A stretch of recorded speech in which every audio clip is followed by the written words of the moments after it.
Assalamualaikum dan salam sejahtera. Untuk 3.4 kita akan tengok homeostasis dalam manusia. Dari segi definisi, homeostasis adalah proses pengawal aturan faktor fizikal dan kimia pada persekitaran dalam badan kita supaya untuk memastikan faktor-faktor ini sentiasa berada dalam keadaan optimum. Faktor fizikal contohnya suhu badan, tekanan darah. Kalau faktor kimia contohnya kandungan kepekatan oksigen, karbon dioksida dalam badan kita. Homeostasis ini ia dikawal atur melalui sistem suap balik negatif yang bertindak sebagai mekanisme pembetulan. Maksudnya, sistem suap balik negatif ini dia akan betulkan. Kalau yang banyak, dia akan turunkan kepada normal. Kalau yang rendah, dia akan naikkan ke aras yang normal untuk mengembalikan faktor itu kepada keadaan yang normal. Kerana apa pentingnya homeostasis ini, apa pentingnya mekanisme pembetulan ini adalah supaya proses fisiologi dalam badan kita berlaku secara optimum. Bila proses fisiologi berlaku secara optimum, pertumbuhan, perkembangan badan kita berlaku secara sempurna. Sekaligus ia memastikan kemandirian organisma. Memastikan organisma ini dapat berfungsi secara optimum dengan terbaik, kan? Okey, seterusnya kita selalu tertanya-tanya, kenapa kandungan air kencing kita kadang-kadang sedikit, kadang-kadang banyak.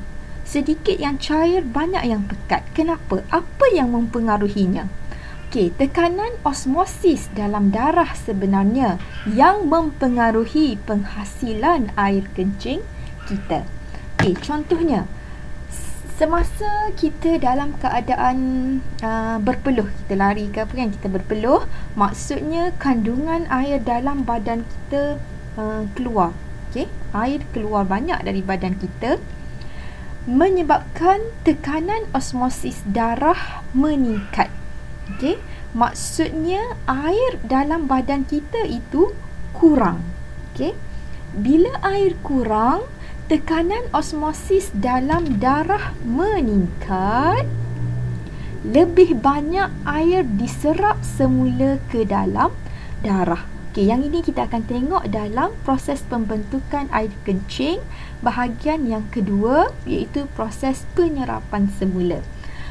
Di mana bila dalam darah kita kandungan air rendah, jadi air akan diserap masuk ke dalam darah. Bila air serap masuk ke dalam darah, dalam ginjal tadi, dalam nefron tadi, menyebabkan airnya sedikit, kandungan airnya sedikit. Bila sampai di tubul pengumpul, airnya sedikit dan akan dirembeskan juga, akan dikeluarkan daripada ginjal, seterusnya keluar daripada badan adalah air kencing yang sedikit. Kenapa sedikit? Kerana dah banyak diserap semula ke dalam darah. Kenapa banyak diserap ke dalam darah? Sebab darah kita kurang air. Boleh faham ya? Kalau kata kandungan air tinggi dalam badan kita, kandungan air tinggi, tekanan osmosis darah akan rendah. Bila air tinggi, tekanan osmosis darah rendah, kurang air diserap semula ke dalam darah. Kenapa kurang air diserap semula? Sebab air dalam darah kita, dalam badan kita dah banyak. So dia tak serap banyaklah ke dalam darah.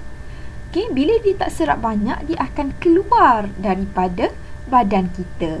Bila dia keluar melalui air kencing lah. Jadi air kencing yang dihasilkan akan jadi banyak. Okay, selepas ini kita akan tengok proses pembentukan air kencing.